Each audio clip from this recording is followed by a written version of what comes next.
안녕하세요. 두나미스 청년부 여러분. 저는 두나미스 청년부에서 약 2년간 함께 예배드렸던 지금은 현재 코로나 바이러스의 핫스팟이 되어버린 뉴욕에서 공부 중인 오수민 청년이라고 합니다. 반갑습니다. 이렇게 전 세계가 질병 가운데 혼란한 상황 속에서도 오히려 더 이렇게 온라인 예배를 통해서 여러분들과 더 가깝게 소통하고 또 여전히 하나님을 예배드릴 수 있음에 정말 감사드리는 것 같아요.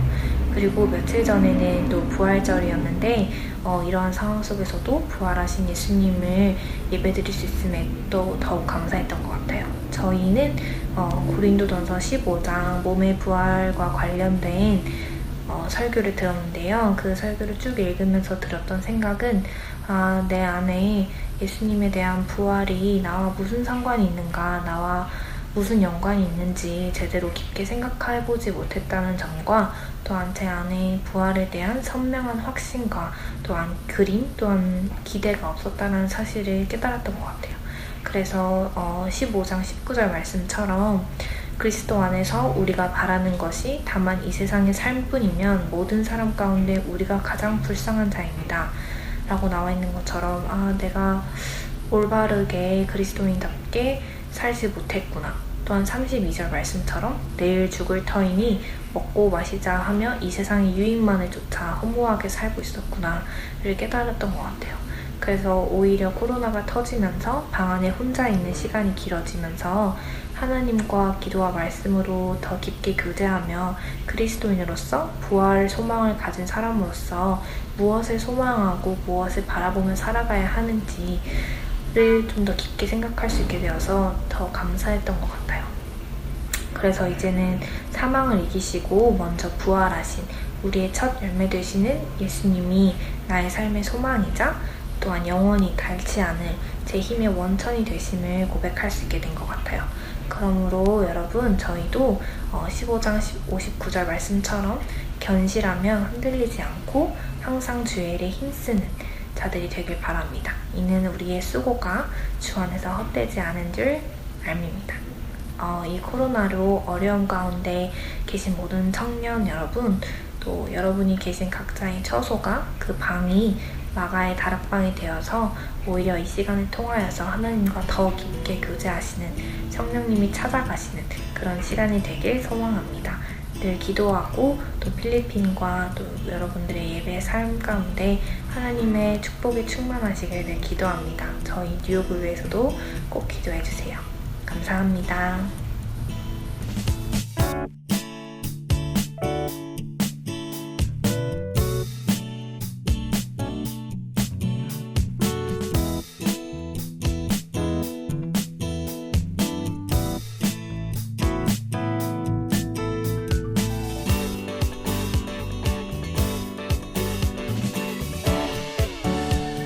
평안하셨나요? 지난주에 그 락다운 기간이 연장되었다는 뉴스가 좀 나왔어요. 그래서 약간 마음이 가라앉긴 하는데, 그래도 저 역시도 이제 여전히 초연하려고 노력을 하고 있고, 또 그리고 할 일에 최선을 다하려고 노력하고 있습니다. 청년 예배자들과 또 저 자신을 위해서도 어떤 것을 할 수 있을까 계속 고민하고 그렇게 지내고 있습니다. 자, 어떤 상황 중에도 그냥 계속해서 하나님의 사람답게 사시기를 또 조금 더 집중하시고 노력하며 사시기를 예수님의 이름으로 축복해 드립니다. 잠깐이지만 이렇게 또 함께 말씀을 나누고 예배하기 위해 또 모니터 앞에 이제 앉아 있을 여러분들을 생각하면 무척 행복합니다. 여러 나라 또 여러 지역에서 예배하는 모든 두나미스 예배자들을 축복하며 우리 함께 이 시간에 예배하도록 합시다. 자, 우리 먼저 다 같이 2020년 4월 두나미스 청년의 기도를 같이 고백하고 우리 함께 말씀을 나누도록 할 거예요. 자막을 보시면서 다 함께 여러분들이 계신 자리에서 함께 낭독하시기를 권해드립니다. 2020년 4월 두나미스 청년의 기도 하나, 코로나 사태로 인해 고통받는 나라들과 사람들이 하나님 안에서 회복의 빛을 찾게 하옵소서. 둘, 흩어져 있는 예배자들이 각자의 자리에서 더욱 견고한 믿음과 마음이게 하시고 모든 상황을 잘 감당할 수 있도록 힘을 더하여 주옵소서. 셋, 시대의 영적인 상황을 느끼고 함께 기도할 줄 아는 두나미스 청년부가 되게 하옵소서.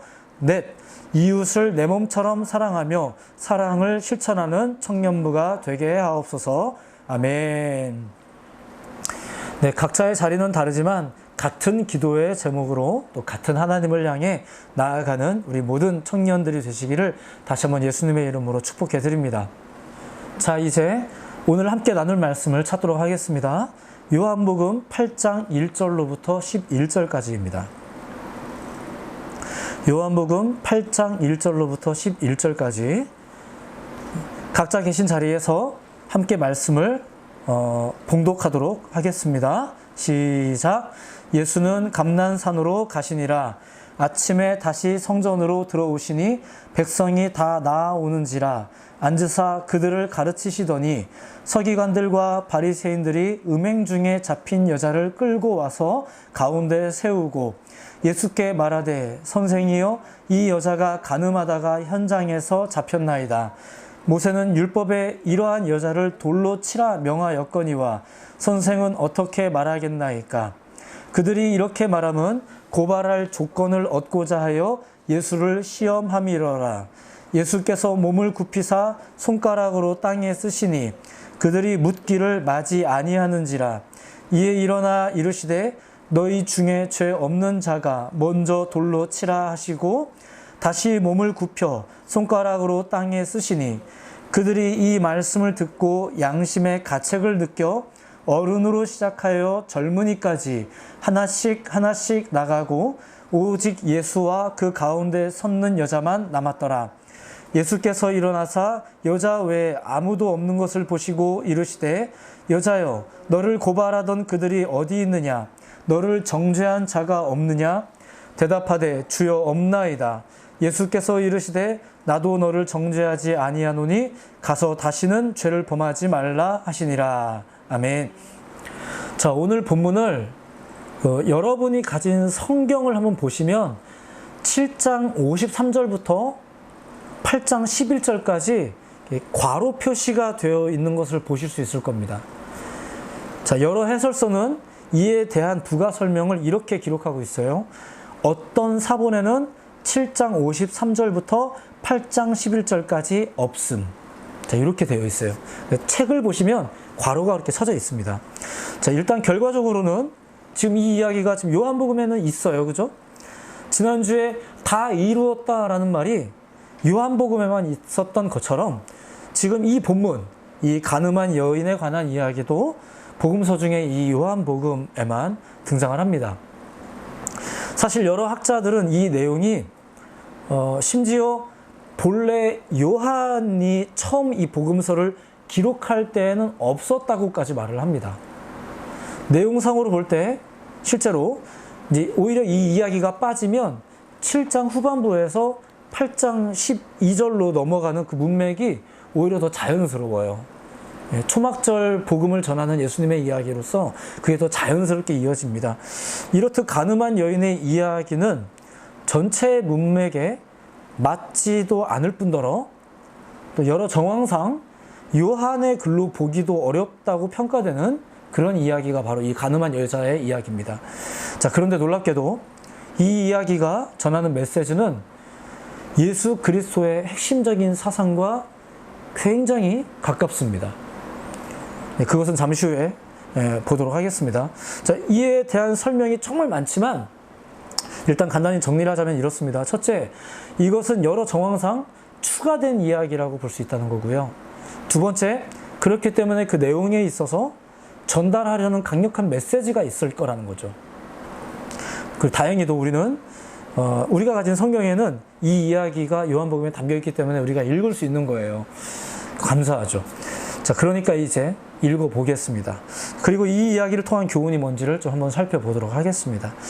자, 먼저 당시의 상황을 잘 설명해 놓은 글이 있어서 그것을 통해 조금만 당시의 상황을 설명해 드리도록 하겠습니다. 본문의 초두에 보면 예수님께서는 지금 예루살렘에 계신 겁니다. 예수님께서 성전에 들어오셨던 그 시기는 바로 유대인의 명절 초막절 기간이었습니다. 그것 때문에 전국에 흩어져 있던 유대인들이 지금 여기에 지금 많이 모여 있는 겁니다. 유대인의 명절이에요. 유대인의 명절. 유대인의 명절이라 유대인들한테는 굉장히 이날이 기쁜 날이 것이고 또 기념할 만한 날일 것이지만 반대로 로마 군인들에게는 사실 이날이 아주 피곤한 날입니다. 치안 유지를 위해서 초긴장 상태를 유지해야 되는 그런 시기가 바로 지금 이 시기인 거예요. 아시다시피 유대인들은 통치하기가 그리 쉬운 민족이 아닙니다. 다른 민족들과는 달리 유대인들은 유일신 신앙을 가지고 있었는데 이러한 종교적인 이유 때문에 로마와도 잦은 마찰을 빚곤 했었어요. 자, 빌라도가 이 유대 지역에 부임하면서 그 역시 로마의 이교 문화, 유대인 입장에서는 이교 문화잖아요. 그 로마의 이교 문화를 유대인들에게 많이 강요했었는데 역시나 그때마다 빈번히 유대인들의 폭동이 일어나고 했었던 거죠. 자, 그러니까 가뜩이나 그런데 이제 전국에 흩어져 있던 유대인들이 명절을 지키기 위해서 예루살렘에 모인 거예요. 그러니까 지금 이 시기가 얼마나 아슬아슬한 시기겠어요. 자, 평소에 빌라도는 예루살렘에서부터 이제 서쪽으로 약 127km 정도 떨어져 있는, 꽤 멀죠? 그 정도 떨어져 있는 가이사랴라는 곳에 해안 도시인데 거기에 보통 머물렀었어요. 그러다가 명절 때가 되면 군사들을 이끌고 와서 예루살렘에 거주하면서 이 유대인들의 동향을 살피고 치안을 이제 유지했던 거죠. 골치 아픈 일이 생기면 안 되잖아요.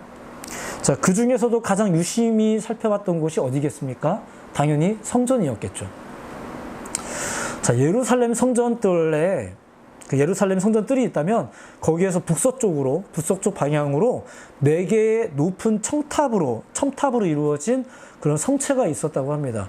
이곳은 헤롯 대왕이 그 예루살렘 성을 확장하면서 건축한 일종의 요새였는데 그는 마르쿠스 안토니우스라는 사람을 기념해서 그 요새 이름을 안토니 요새라고 불렀습니다. 그게 그 성전뜰 옆쪽에 이렇게 있었던 거예요.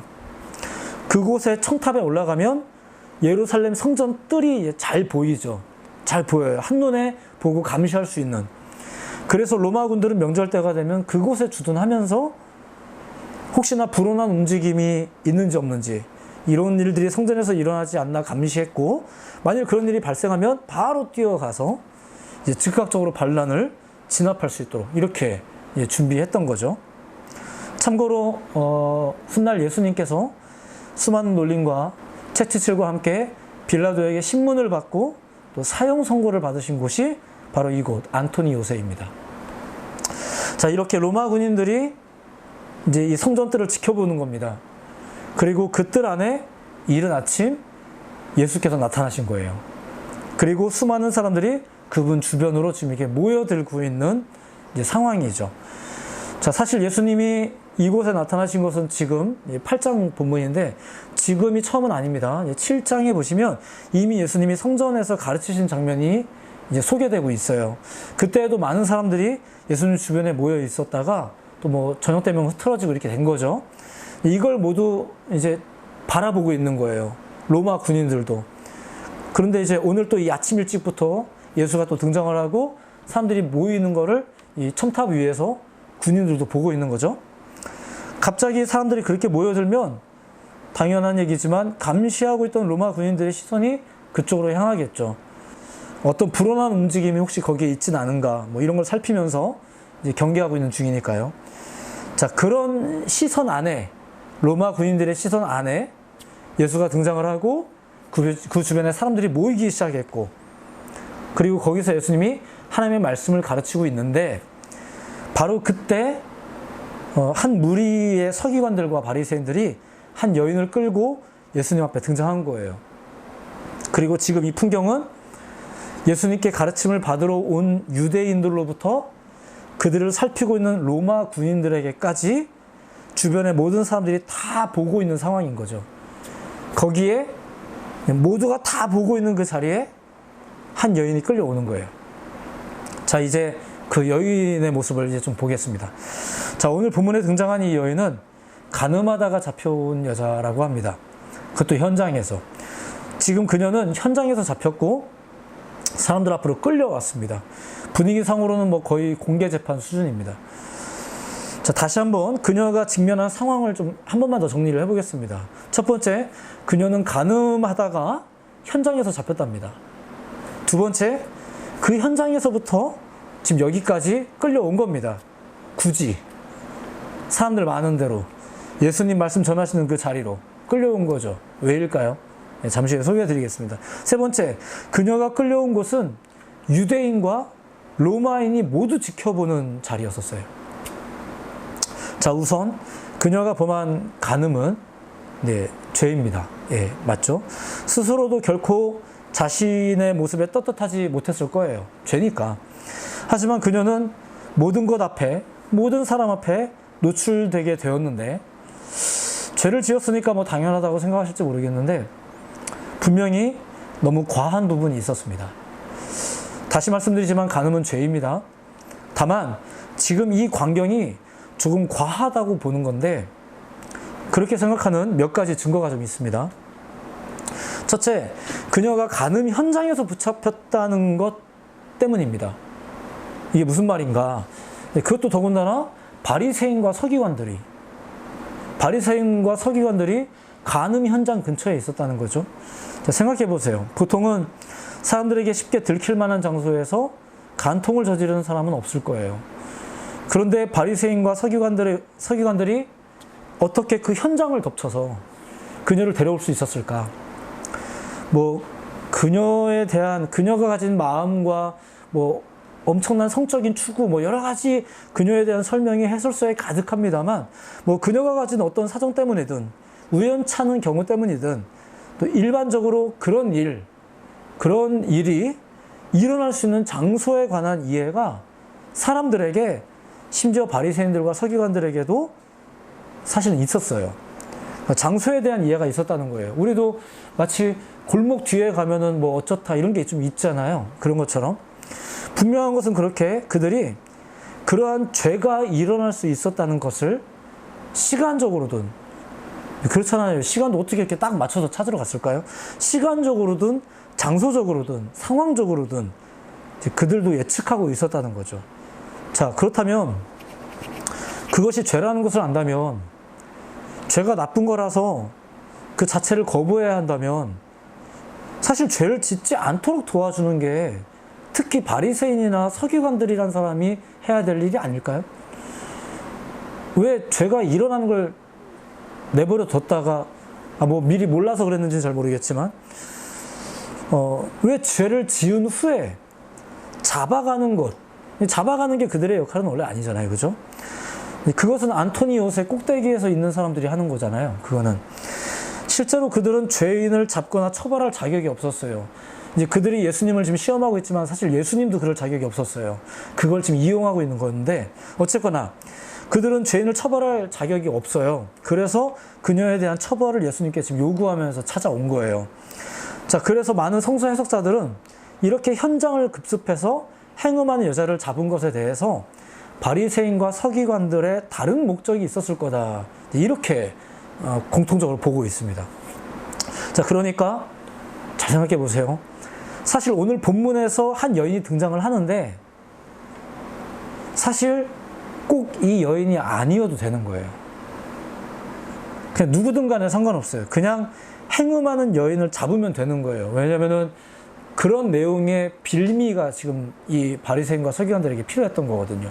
사실 이 여자가 아니어도 누구라도 그 사람들한테 걸렸으면 아마 잡혀왔을 거예요. 자, 두 번째, 여기에 어떤 음모가 있지 않는가라는 이제 두 번째 이유는 이겁니다. 간통한 남자는 없고 간통한 여자만 잡혀왔다는 거죠. 레위기법에 의하면, 레위기 20장 10절에 의하면 이런 말씀이 있습니다. 누구든지 남의 아내와 간음하는 자, 곧 그의 이웃의 아내와 간음하는 자는 그 간부와 음부를 반드시 죽일지니라. 내용상으로는 남자한테 하는 말입니다. 또한 신명기 22장 22절에도 이렇게 나옵니다. 어떤 남자가 유부녀와 동침한 것이 드러나거든 그 동침한 남자와 그 여자를 둘 다 죽여 이스라엘 중에 악을 제할지니라. 즉 이것이 죄라서 공개적으로 처벌해야 할 정도의 죄라는 것을 아는 유대인이었다면 둘 다 데려와야죠. 둘 다. 근데 남자는 빠지고 지금 여자만 데려왔어요. 오히려 이런 율법적인 기준으로 보자면 여자보다 남자가 오히려 더 이 경고의 대상이에요. 근데 남자는 어디 갔나요? 많은 해석자들은 이에 대해서도 역시 공통적으로 하는 말이 있습니다. 이것은 어떤 목적을 위해서 한 희생자가 필요했던 거다, 이렇게 이야기를 해요. 그리고 그 여자는 여러 가지에서 자기 방어를 할 만한 게 아무것도 없는 거예요. 그들이 스스로 하는 말에서도 그 이유가 드러납니다. 오늘 본문 5절에 보면 이런 말씀이 있어요. 모세는 율법에 이러한 여자를 돌로 치라 명하였거니와 선생은 어떻게 말하겠나이까. 그러니까 오히려 앞서 읽어드린 성경 구절에 의하면 사실 남자가 처벌 대상으로서 중심인데 이들은 굳이 모세의 율법이라고 말하며 여자 이야기를 꺼냈습니다. 그리고 6절에 그들의 속내가 기록되어 있습니다. 그들이 이렇게 말하면 고발할 조건을 얻고자 하여 예수를 시험함이러라. 자, 바리새인들과 서기관들은 예수님을 잡으려고 했지만 매번 실패했었어요. 그런데 이번 기회에 그들은 예수를 잡고자 이 여인, 실제 죄인이고 할 말 없고 힘없고 백없고 이 상황을 피해 나갈 방법이 없는 여인을 희생양으로 삼은 거예요. 자, 그러니까 사실 오늘 본문에서 중요한 것은 누군가가 간음이라는 죄를 지었다가 아니에요. 그리고 간음이 얼마나 심각한 죄인가가 사실은 아닙니다. 물론 그건 죄예요. 죄인데 어디 죄가 그것뿐이겠습니까? 자, 사실 바리새인들과 서기관들에게는 간음이라는 죄보다도 또 율법이 뭐라고 쓰여 있더라도 자신들이 끌고 온 여인이 어떤 기분일지 아무것도 중요한 게 없었어요. 그들한테 중요한 건 6절에 나와 있듯이 예수님이 무슨 답변을 하시든지 그 답변을 빌미로 해서 예수님을 고발할 조건만 얻으면 되는 거예요. 자, 그리고 지금 상황이 그 조건을 얻기에 최적의 상황이죠. 만약에 예수님께서 모세의 법대로 그녀를 돌로 쳐 죽이라고 말씀하신다면 그것은 로마의 법을 위반하는 게 됩니다. 왜냐하면 당시의 사형권은 오로지 로마인들에게만 있었기 때문에 그 여인의 죽음을 예수께서 명하신다면 이는 로마의 법을 어기는 것이 되기 때문입니다. 로마 군인들이 보는 앞에서. 자, 한편 만일 예수께서 반대로 답을 말씀하신다면 그들은 예수께서 모세의 율법을 무시하시고 하나님의 말씀을 경히 여긴다고 분명히 시비를 걸 거예요. 수많은 유대인들과 종교 지도자들 그리고 전국 각지에서 모여있는 유대인들이 보는 앞에서. 자, 그러니까 바리새인들과 서기관들은 나름대로 완벽한 덫을 쳐놓고 예수님을 궁지에 몰아넣을 최고의 상황에서 최고의 질문을 던진 거예요. 이제 무슨 답변을 하시던 간에 소란은 일어날 거예요. 이제. 자, 그리고 그 한복판에는 할 말 없는 한 여인이 온갖 수치를 느끼면서 서 있는 거죠. 그녀는 곧 죽게 될 거예요. 예수님이 뭐라고 말씀을 하시든 그렇게 될 겁니다. 자, 이런 상황을 조장한 어떤 비인격적인 사람들 때문에 상황으로는 그래요. 이제 이 여자는 죽을 확률이 아주 높아요. 자, 그녀는 이 모든 수치스러움과 죄책감과 두려움에 사로잡힌 채 수많은 사람들 가운데 서 있습니다. 그러면서도 아무 말을 못하죠. 자기가 죄인인 건 자기도 아니까요. 자, 잠깐만 다른 이야기를 하나만 이야기해 드릴게요. 다른 풍경입니다. 무리들 가운데, 많은 사람들 가운데 어떤 사람을 세우는 행동은 사실 예수님도 그렇게 하신 적이 있어요. 2020년 우리 두나미스 청년부의 주제이기도 한 스탠드업.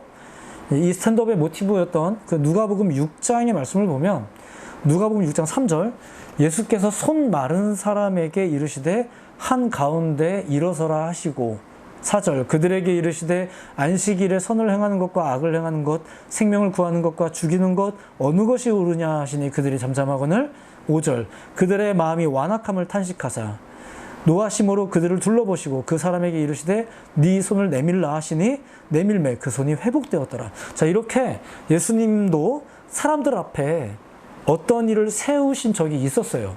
자, 그런데 그것은 살리기 위해 세우신 거였어요. 단순히 논증을 위해, 자기 검증을 위해 이 사람을 이용한 게 아니에요. 물론 그 손 마른 사람도 당신 일어서세요 라고 했을 때 괜시리 부끄러울 수도 있고 의아해할 수도 있었겠죠. 손이 말라서 이렇게 꾸부정하고 있었던 상황이니까 괜히 쭈뼛거렸을 수도 있어요. 하지만 그는 예수님의 요청에 따라 모든 이들 앞에 일어섰죠.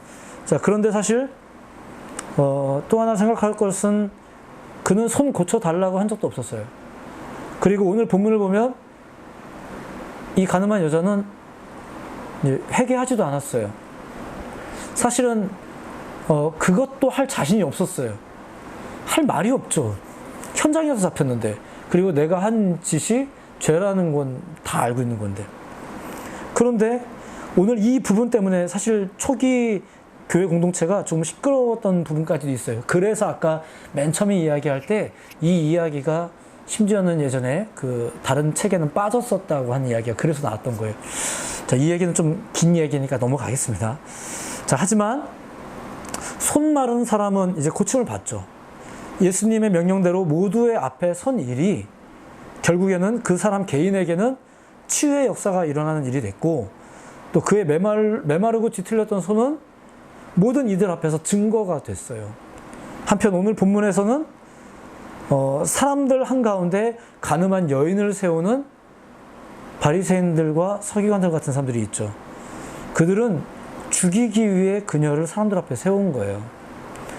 아니, 그녀의 입장에서는 더 비참할 수도 있는 게 있어요. 그게 뭐냐면은 그들은 그녀를 죽이려는 것도 목적이 아니었었어요. 그저 예수님을 몰아세우기 위해 그녀의 죄와 부끄러움을 이용한 거예요. 그녀 입장에서는 더 비참해지는 거죠. 가뜩이나 뭐 나름대로 좀 사연이라도 있으면 좋고, 또 나름대로 내가 주목받는 사람이면 뭐 좋을지 모르겠는데 좋은 건 아니지만, 근데 봤더니 가뜩이나 그 여자 이야기도 아니에요. 지금 이 상황이 얼마나 비참해요. 이용당하고 있는 거죠. 그렇게 예수님은 살리기 위해서 사람을 세우셨는데 누군가는 죽이기 위해 사람을 세웠어요. 자, 이제 이 상황이 정리되는 모습을 조금만 더 보겠습니다. 자, 드디어 예수님이 입을 여셨어요. 잠깐 이렇게 딴짓을 하시는 것 같긴 했는데 어쨌거나 자리에서 일어나셔서 이렇게 말씀하십니다. 너희 중에 죄 없는 자가 먼저 돌로 치라. 조건을 거셨죠. 첫째, 죄가 없다면. 둘째, 그런 자가 먼저. 이렇게 얘기했어요. 굉장히 짧은 구절이죠. 이렇게 하고 나서 또 이렇게 딴짓하세요. 자, 일단 돌로 치셨다라는 말은 그녀가 행한 일이 어쨌거나 죄라는 거예요. 그러니까 죄는 뭐 이렇게 좋게 설명한다고 해서 뭐 나아지는 게 아니라 죄는 죄인 거예요. 예수님도 그녀에게 잘했다고 말하지 않았어요. 결코 그러지 않아요. 혹시 우리도 교회 다니면서 신앙생활하면서 주님만 잘 믿으면 뭐 이렇게 죄가 무마가 될 거라고 생각하시는 거는 그건 조금 착각이세요. 죄는 죄예요. 심지어는 돌로 칠 수 있을 만한 죄가 바로 이 여자가 졌던 죄였죠.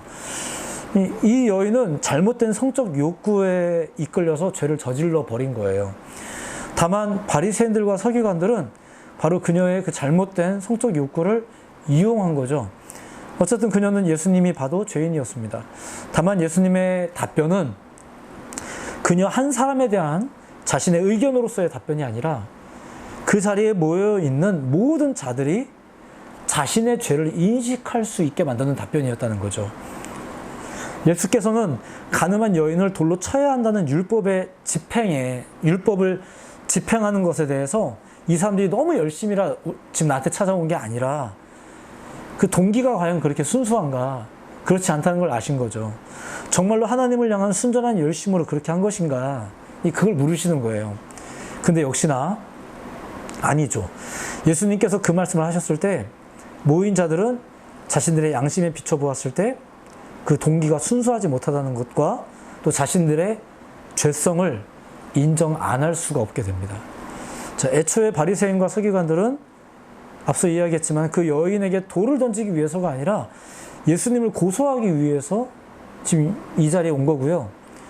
무리들, 돌 들고 이제 던질 준비하고 있는 죄인을 처벌하는 일을 위해 자신들이 돈을 들 수 있는, 나는 돌을 들어도 된다 라고 믿고 있었던 이 사람들, 이 무리들은 그냥 별 생각이 없는 군중 심리였어요. 별 생각이 없어요. 너무 심하게 표현하는 것 같긴 한데 군중이라는 게 그렇습니다.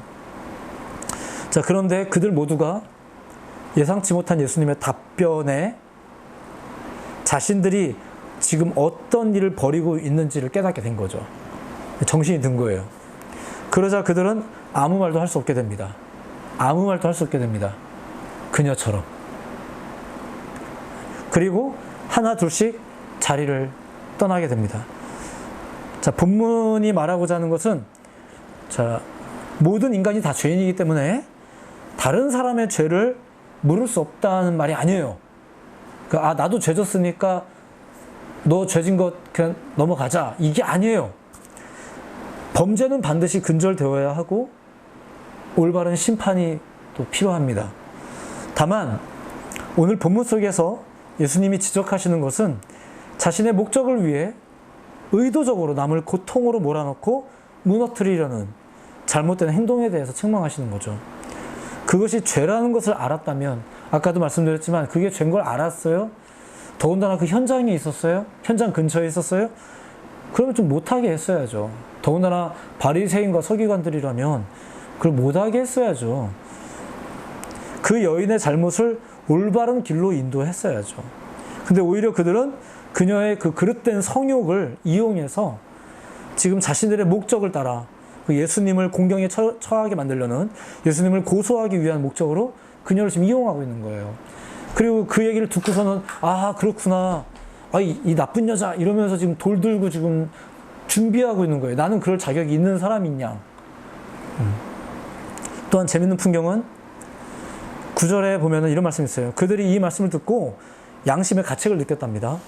그리고 어른으로 시작하여 젊은이까지 하나씩 나가고 오직 예수와 그 가운데 서는 여자만 남았답니다. 자, 사람들은 그 말을 듣고 깜짝 놀라서 큰일 났다 하고 우르르 몰려나간 게 아니에요. 일단 양심의 가책을 느끼게 되고 내적인 갈등을 겪게 되죠. 그러면서 어른부터 젊은이에 이르기까지, 자, 하나씩 그 자리를 피하게 된 거예요.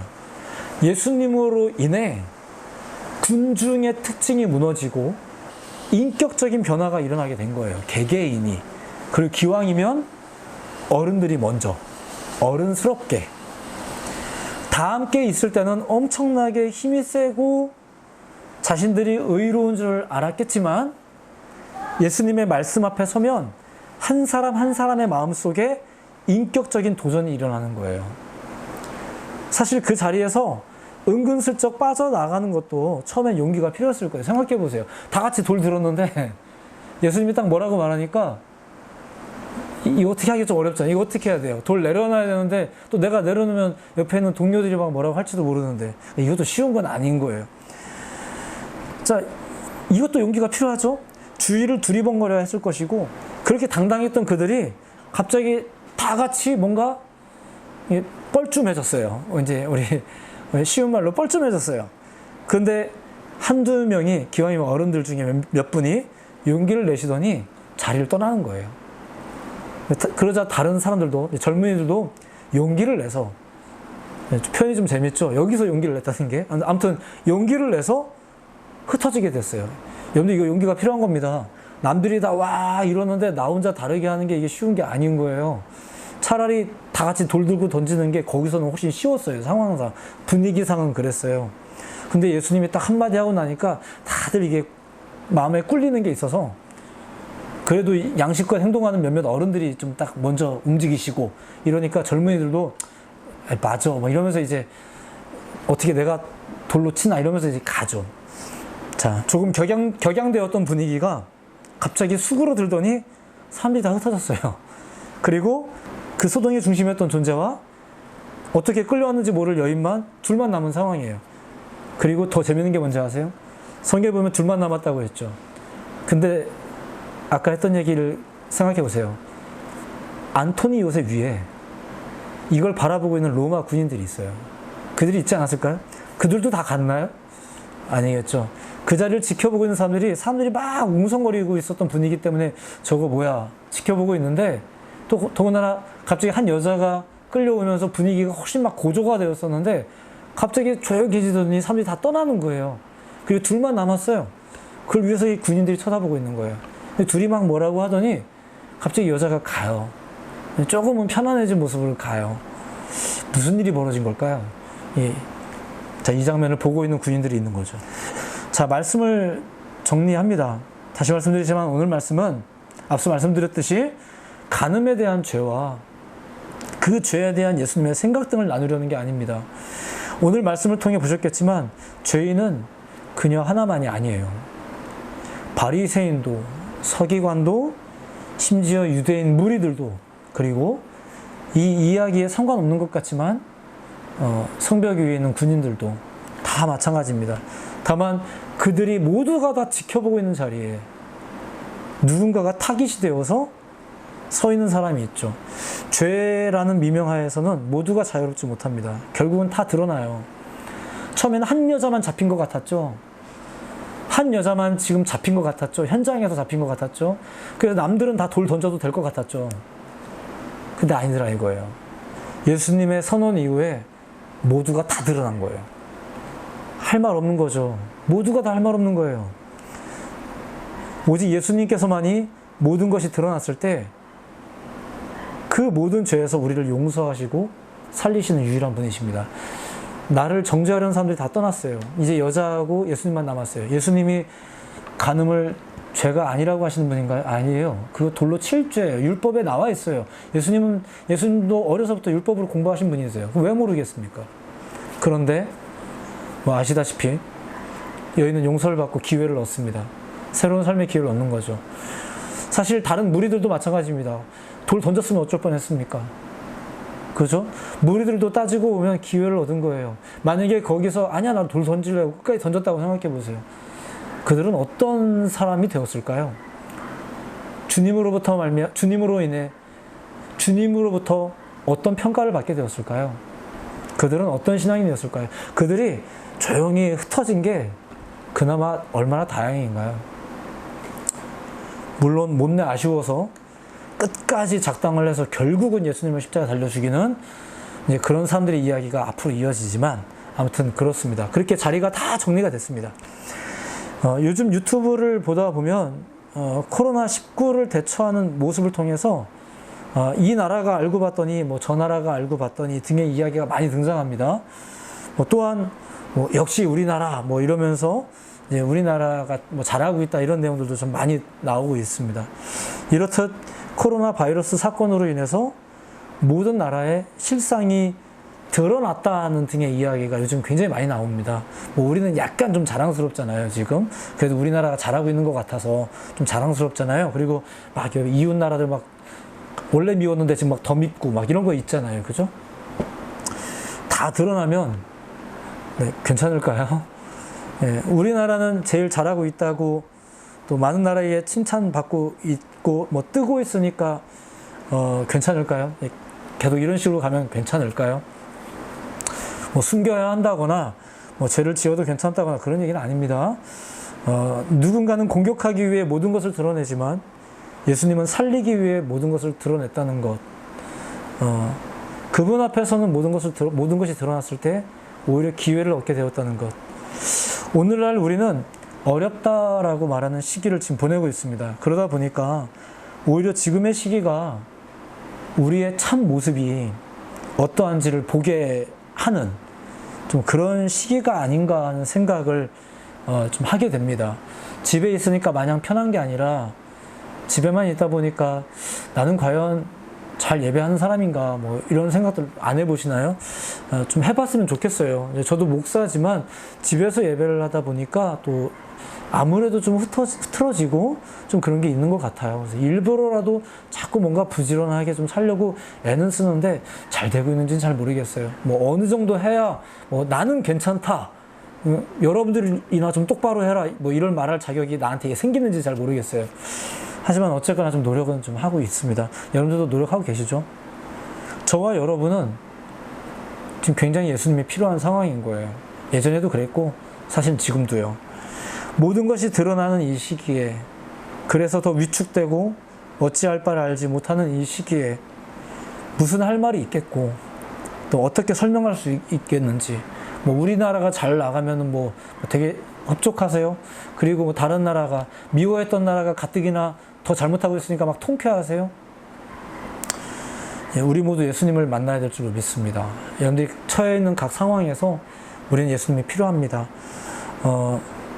저도 열심히 이렇게 글을 쓰겠습니다. 예, 뭐라고 쓰는지는 말씀 안 드릴 겁니다. 이제 많이 힘드시겠지만 힘써서 예수님을 만나는 여러분들 모두가 되셨으면 참 좋겠습니다. 주님은 죄인을 용서하시고 또 우리를 많이 사랑하시는 분이십니다. 우리의 정체가 다 드러나는 이 시대와 인류의 발전이라고 말했던 모든 것들, 나름대로 선진국이라고 말했던 모든 나라들, 또 우리의 실상, 인류의 실상들, 뭐 나름대로 다 드러나고 있잖아요. 뭐 누가 더 크고 누가 더 작고 누가 더 잘못했고 이런 이야기를 할 게 아니라 다 똑같잖아요. 죄 없는 자가 돌로 쳐라라고 말할 때 다 똑같았잖아요. 그런데 한 여인을 그렇게 수치스럽게, 물론 그 여자가 잘못한 게 있지만 그 여인을 수치스럽게 세워놓고 우리는 마치 돌 던져도 되는 사람이냐, 우리는 그런 위치에서 살았던 것은 아닌지, 지금의 각 가정에 계신 여러분, 지금의 이 좀 원망스러운 상황이겠지만 지금 이 상황에 처하면서 나 자신의 참 정체를 보고 계신가요? 네, 아마 보실 거라 생각합니다. 그랬을 때 우리의 모습은 이제 주님이 필요하다는 거죠. 지금 여러분들이 처한 상황에서도 그렇게 예수님을 필요로 하시며 예수님을 찾으시며 또한 주님과 함께 살기를 사모하시며 열심히 예배자답게 그리스도인답게 살아가시기를 예수님의 이름으로 다시 한번 축복해 드립니다. 많이 어려운 시기입니다. 하루하루 길어질수록 숨이 막힙니다. 하지만 잘 이겨내실 거라 믿고 또 많이 웃으시고 용기 내시고 힘차게 사시다가 또 우리 같이 소식을 나누고 또 영상을 통해서나마 만나고 그렇게 하도록 하겠습니다. 힘내십시오. 평안하십시오. 주님이 여러분들을 사랑하십니다.